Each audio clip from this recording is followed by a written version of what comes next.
Hello दोस्तों, welcome back my channel. आ चुके हैं और एक नॉलेजेबल वीडियो के ऊपर रिएक्शन लेकर।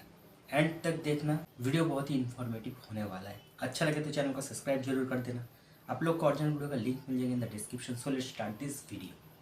तो दोस्तों आज की ये वीडियो बहुत ही ज्यादा इंपॉर्टेंट होने जा रही है। इस वीडियो में हम लोग दो खबरों को लेकर डिस्कस करेंगे। एक खबर में जहां पर हम लोग ये जानेंगे कि एक 3 इंजन वाले फाइटर जेट की सेकंड फ्लाइट को कंडक्ट करवाया गया, उसको लेकर डिस्कस किया जाएगा। तो वहीं पर दूसरी खबर सीधे भारत, अमेरिका और तुलसी गैबर्ट से जुड़ी हुई है। तुलसी गैबर्ट के बारे में आपको बताने की आवश्यकता नहीं है। ये यूएस की स्पाई चीफ है इस समय। यूएस के अंदर जितनी भी इंटेलिजेंस एजेंसीज है उन सभी की हेड है ये इस समय। और डोनाल्ड ट्रंप एडमिनिस्ट्रेशन में सबसे बड़े बड़े ऑफिशियल्स में से एक इनका नाम भी लिया जाता है। ये भारत की विजिट पर आई है और यहाँ पर भारत अब अपने उन सभी हितों को साधने की कोशिश करेगा जिसके लिए हम काफी लंबे समय से वेट कर रहे थे। तो चलिए आगे डिस्कस करते हैं। आप बस इसी तरह की वीडियोस के लिए चैनल को सब्सक्राइब जरूर कर दीजिएगा। तो देखिए, तुलसी गैबर्ट जब भारत आई तो पीएम मोदी, राजनाथ सिंह जी और साथ ही हमारे एनएसए अजीत डोभाल के साथ इनकी विस्तृत चर्चा हुई। और इस दौरान लग रहा है कि दो बड़े काम हमारे यहाँ पर पूरे होते हुए दिखाई दे रहे हैं। सबसे बड़ी बात जो निकलकर सामने आई है वो ये है कि भारत ने इस बात की इंछोटी मांगी है कि देखिए, अमेरिका के अंदर या बाकी के कुछ वेस्टर्न देशों के अंदर एंटी इंडिया एलिमेंट्स जो इस समय फन फैला रहे हैं, इनका निराकरण किया जाए, जिसमें खालिस्तानी एलिमेंट्स का नाम बड़े प्रमुखता से लिया गया है। तो आने वाले समय में खालिस्तानी एलिमेंट्स जो अमेरिका के अंदर है, कनाडा, ब्रिटेन, न्यूजीलैंड, ऑस्ट्रेलिया या फिर जर्मनी जैसे देशों में है, इनके ऊपर बड़े क्रैकडाउन्स को हम लोग होते हुए देख पाएंगे, क्योंकि इसके ऊपर दोनों देशों के बीच में सहमति बन गई है।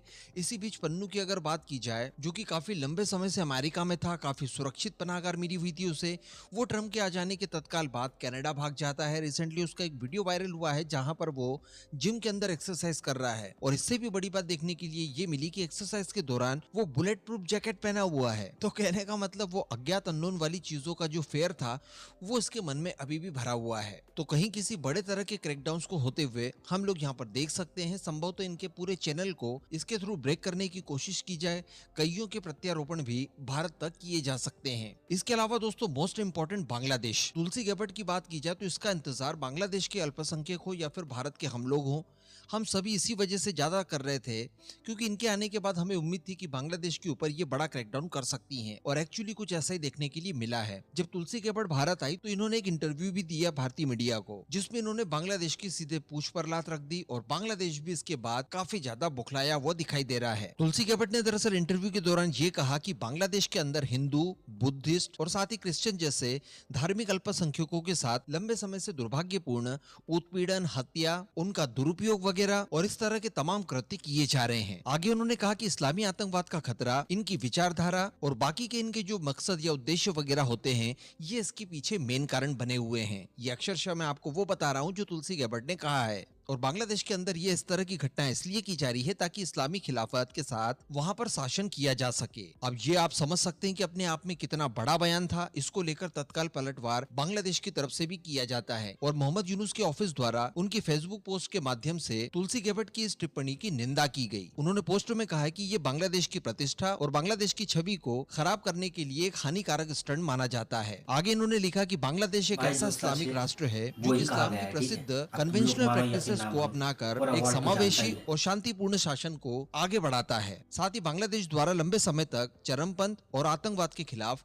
लड़ाइयां भी लड़ी गई हैं। तो जो बयान तुलसी गैबर्ट की तरफ से दिया गया, उसका जो रिप्लाई किया गया बांग्लादेश की तरफ से, आप समझ सकते हैं देखने सुनने में ही कि जो बाइडेन और डीप स्टेट के जाने के बाद अब इनका कोई भी माए बाप अमेरिका में नहीं बचा है। और जो पीएम मोदी की अमेरिका विजिट के दौरान डोनाल्ड ट्रंप द्वारा कहा गया था कि बांग्लादेश के मामले के निपटारे को लेकर हम पीएम मोदी के ऊपर ही छोड़ देते हैं सब कुछ, तो वो चीजें अब इंप्लीमेंट होते हुए यहाँ पर दिखाई दे रही है। इन फ्यूचर डेफिनेटली बड़े तरह के क्रैकडाउन्स किए जा सकते हैं और माइनॉरिटीज के उत्पीड़न को लेकर बड़ी कार्रवाइयां होते हुए हम लोग संभवतः देख पाएंगे। अब अगली खबर की बात की जाए तो यहाँ पर हम लोग चाइना के सो कॉल्ड 6th जनरेशन के एयरक्राफ्ट्स की बात करने जा रहे हैं, जिसे J-36 के नाम से जाना जा रहा है। बताया जा रहा है कि उसने अपनी सेकंड फ्लाइट को कंडक्ट किया है। फर्स्ट फ्लाइट हम लोग काफी पहले देख चुके हैं, अभी यहाँ पर बारी थी इसकी सेकंड फ्लाइट को लेकर। तो कुछ फोटोज और कुछ वीडियोज वगैरह अगेन वायरल हुए हैं, जहां पर आप देख पा रहे हैं जो कि आकर्षण का मुख्य केंद्र है। यहाँ पर J-36 द्वारा अपने 3 इंजन का इस्तेमाल किया गया है, उनके आफ्टर बर्नर का। डेफिनेटली ये टेक ऑफ की इमेजेस होंगी। जब ये टेक ऑफ कर रहा होगा, ज्यादा थ्रस्ट की आवश्यकता पड़ती है,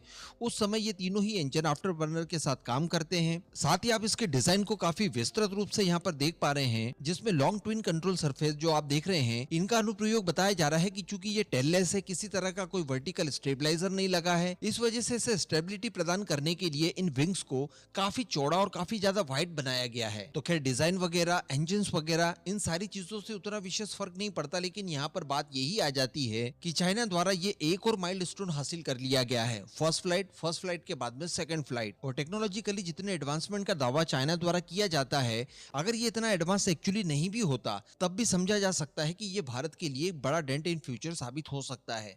ऐसी परिस्थिति में हमारे प्रोग्राम भी काफी ज्यादा फास्ट ट्रैक किए जाने की आवश्यकता है।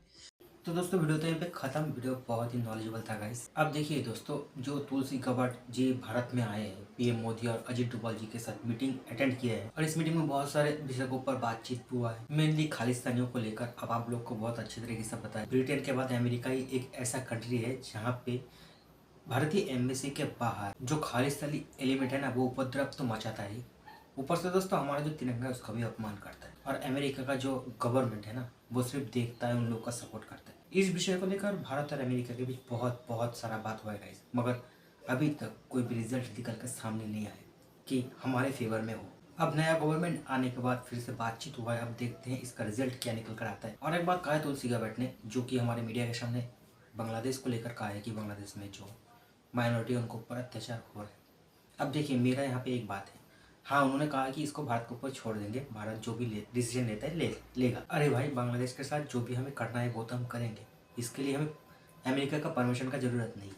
मैं तो सिर्फ यही सोच रहा हूँ कि जो अमेरिका हर किसी देश के मुद्दे के अंदर टांग अड़ाता था, प्रतिबंध लगा देंगे, टैरिफ लगा देंगे, फलाना ढिमकाना, वही अमेरिका बांग्लादेश का मुद्दे से अपने आप को दूर क्यों हटा रहा है? कभी आप लोगों ने ये सोचने का कोशिश किया है? बांग्लादेश में ये जो कांड हुआ है, इसके पीछे किसका हाथ था? जो बाइडेन का और उनका जो गवर्नमेंट था उसका। और ये जो बात है ना, इस बात को डोनाल्ड ट्रंप बहुत अच्छी तरीके से जानता है। और मैं ये ना हवाई बातें नहीं कर रहा हूँ, आप लोग चेक कर सकते हो। बांग्लादेश का जो प्रधानमंत्री है ना, मोहम्मद यूनुस, उसने अमेरिका में जाकर मीडिया के सामने इसको एक्सेप्ट किया है। आप लोग देख सकते हो सर्च करके। और एक जो न्यूज़ के बारे में बताया गया कि चाइना ने अपना जो 5th जनरेशन का फाइटर जेट है उसका सेकेंड जो फ्लाई है उसको कंप्लीट कर लिया है, उसके लिए मैं उन लोगों को बहुत बधाई देता हूँ। क्योंकि देखिए दोस्तों, किसी भी देश अगर कोई भी अच्छा काम करे तो उसको अप्रिशिएट तो करना ही चाहिए। हालांकि इसका बनावट को देखकर मुझे फाइटर जेट तो नहीं लग रहा है, मगर बॉम्बर जैसा तो मुझे लग रहा है। अब ऐसा भी हो सकता है कि दोस्तों चाइना 3 इंजन बेस जो फाइटर जेट उसको बनाकर रेडी कर लिया है, हो भी सकता है। इसके ऊपर कोई गारंटी में दे नहीं सकता, क्योंकि अभी के टाइम पे ना कुछ भी असंभव नहीं है दोस्तों, कुछ भी हो सकता है। और रहा हमारा इनका का बात, तो गाइस नो कमेंट्स, उसके ऊपर मैं ज़्यादा कुछ बातें करना नहीं चाहता हूँ, कारण आप लोग को बहुत ही अच्छे तरीके से पता है। ओवरऑल वीडियो बहुत ही अच्छा था, आप लोग का कमेंट में जाकर बताना जरूर। अच्छा लगे तो लाइक और शेयर कर देना। मिलते हैं नेक्स्ट वीडियो में, तब तक के लिए जय हिंद, जय भारत।